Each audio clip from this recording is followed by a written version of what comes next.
बिस्मिल्लाहिर्रहमानिर्रहीम। अस्सलामुअलैकुम। आप देख रहे हैं डीडीपी एनालिटिका। आज हम बात करेंगे भारत के बारे में, जहां कुछ चंद एक वाक़यात चीज़ें देखने में आई ऐसी पाकिस्तान के हवाले से, जिससे यूँ लगता है कि भारत के अवाम और उनके हुक्मरान पाकिस्तान में के मामले में कम अज़ कम एक नफ्सियाती दबाव की वजह से नफ्सियाती मरीज हो चुके हैं। एक तरफ चाइना का दबाव है। चाइना ने जिस तरह उनको दबोचा हुआ है, और ये 8 के करीब इनके मुज़ाकराती दौर हो चुके हैं, लेकिन अभी तक कोई नतीजा सामने नहीं आया।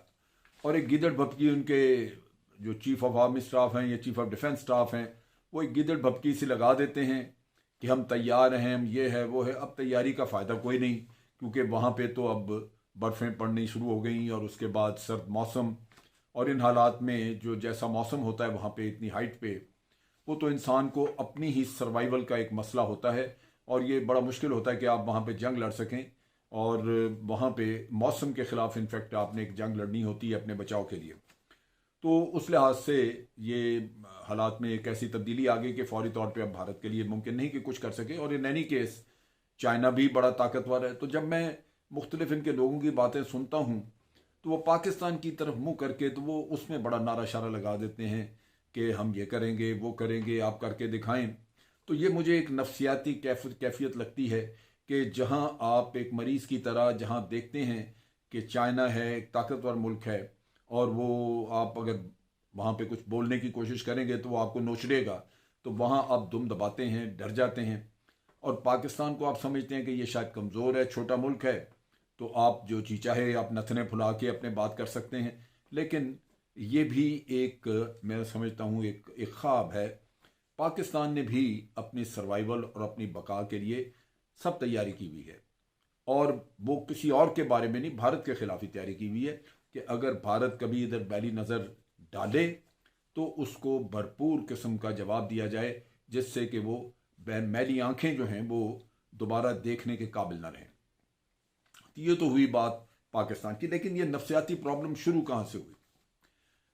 दो चीज़ें ऐसी पाकिस्तान ने की जिससे कि भारत एक मरीज की तरह रेंगना शुरू हुआ और नफ्सियाती बोझ उनके ऊपर आना शुरू। एक तो करतारपुर कॉरिडोर जो आपने खोला। करतारपुर कॉरिडोर पाकिस्तान ने एक मजहबी जज्बे के तहत, एक उस सोच के तहत जहां हम समझते हैं कि मजहब एक ऐसी चीज़ है जहां किसी के साथ कोई ज़्यादती नहीं होनी चाहिए, उसका फेथ है, उसके जो जज्बात हैं वो उनको हर्ट नहीं करना चाहिए।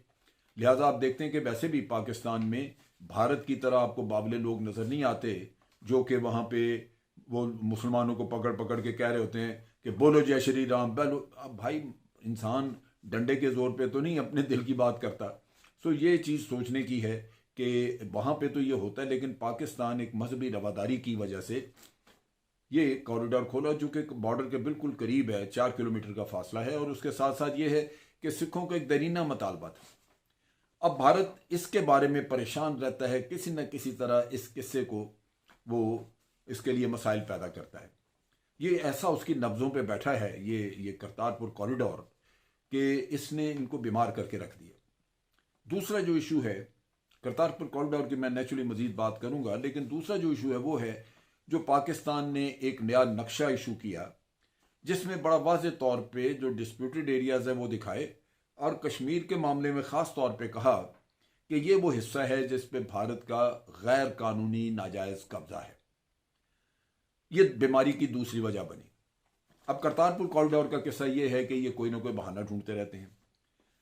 कोविड आया, करतारपुर कॉरिडोर बंद हुआ, कोविड के हालात पाकिस्तान में बहुत बेहतर हो गए, पाकिस्तान ने करतारपुर खोल दिया, भारत ने करतारपुर कॉरिडोर अपनी साइड से नहीं खोला, और कोई बहाने करते रहे चे जाए बिल आखिर के ये कुछ दिन पहले उन्होंने कहा कि जनाब हमें शिकायत मिल रही हैं, उनके फॉरेन ऑफिस ने शिकायत मिल रही हैं कि जो सिखों की मजहबी मुकद्दस जगह है करतारपुर, वो आपने हवाले कर दी है, इवैक्यू ट्रस्ट बोर्ड के हवाले कर दिए, जो एक नॉन सिख ऑर्गेनाइजेशन है।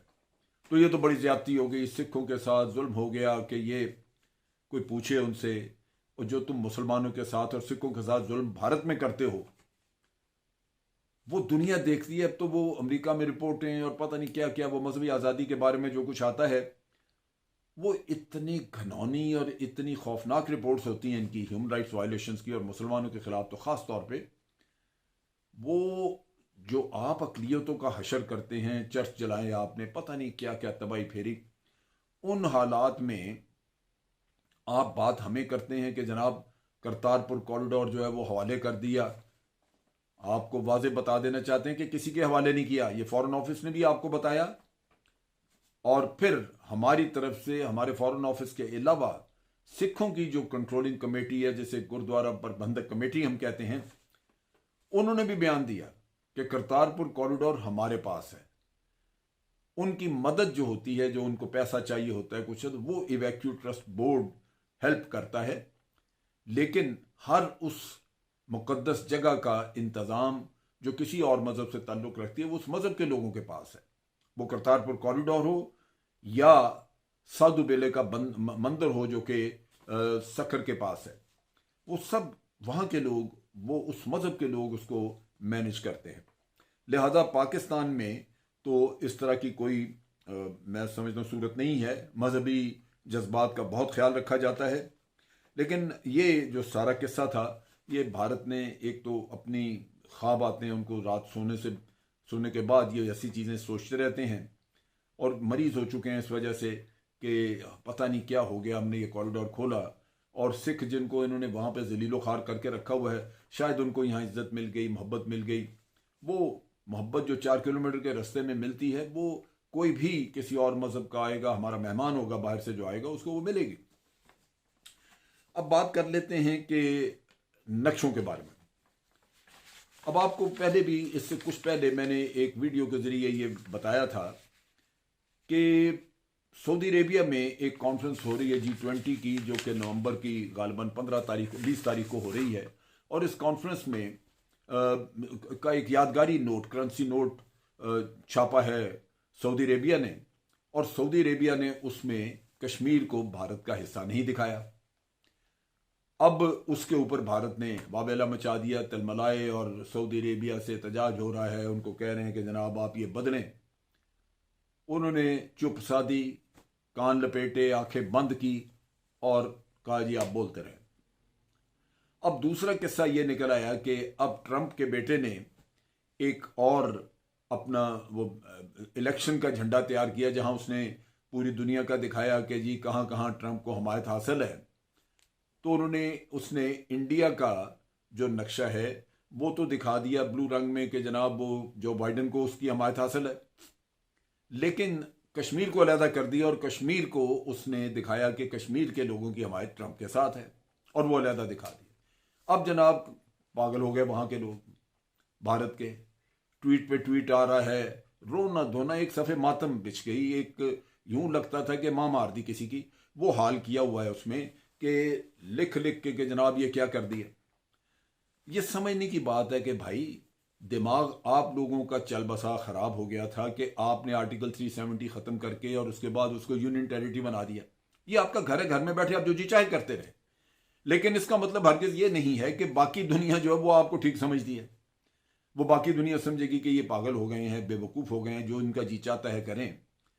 लेकिन आपकी नफ्सियाती मर्ज जो है वो इतनी बढ़ गई है कि आप हर तरफ टकरे मार रहे हैं। अब जनाब उस पर तनकीद है ट्रंप के बेटे के ऊपर। ये रोना धोना हकायक नहीं बदल सकता। यूनाइटेड नेशन की करारदादियां और बेशुमार बड़ा एक कमरा भरा पड़ा है उन डॉक्यूमेंट्स का, उन कागजात का, उन फाइलों का, जिनमें इस झगड़े के सारे, कश्मीर के तनाज़े के सारे कागजात, सारा केस, और आपके वो कृष्ण मेनन होते थे उसकी तकरीरें, हमारे चौधरी ज़फ़रुल्लाह की तकरीरें, और मुख्तलिफ जो हमारे वज़ीर ख़ारजा रहे उनके बयानात, वो सब उसमें मौजूद हैं। नेहरू के वादे मौजूद हैं। अब अगर इखलाकियात ज़मीन में दफन हो जाए और आपको, लीडर्स को, आपके वादे भी याद न रहें, अवाम से किए हुए वादे भी याद न रहें, और आप हर चीज़ पे मुकर जाएं, झूठ बोलें और अवाम के हकूक खा पी जाएं, तो इसका यह मतलब नहीं है कि सारी दुनिया आपकी तरह बेईमान हो गई है। बाकी दुनिया वक्ती तौर पे आपके मुंह पे चुप रह सकती है, लेकिन हकायक कोई झुटला नहीं सकता। नतीजा ये कि हर रोज कहीं ना कहीं से यह नक्शा निकलता रहेगा जिसमें कश्मीर भारत का हिस्सा नहीं दिखाया जाएगा, और हर रोज ये मरेंगे, हर रोज ये जिएंगे। ये जीना और मरना जो है, यही एक कौम की सजा होती है जब वो झूठ बोले, जब वो अपने लोगों के साथ झूठ बोले, जब वो वादों से फिर जाए, जब अपने अवाम के साथ किए हुए वादे जो हैं वो उसको याद ना रहें, उनके लीडर आंखें चुराएं। ये वो चीज़ें हैं जो इखलाकियात से गिरी हुई, ये इंसान को रोज़ मारती हैं। रोज़ इंसान जीता है, लेकिन उसके बाद रोज़ उसको मारती हैं। क्यों? कि ये इंसान के ज़मीर का कोड़ा है जो उसके बदन पे पड़ता है और अंदर तक इसकी धमक जाती है। पाकिस्तान जिंदाबाद, अफवाज पाकिस्तान जिंदाबाद।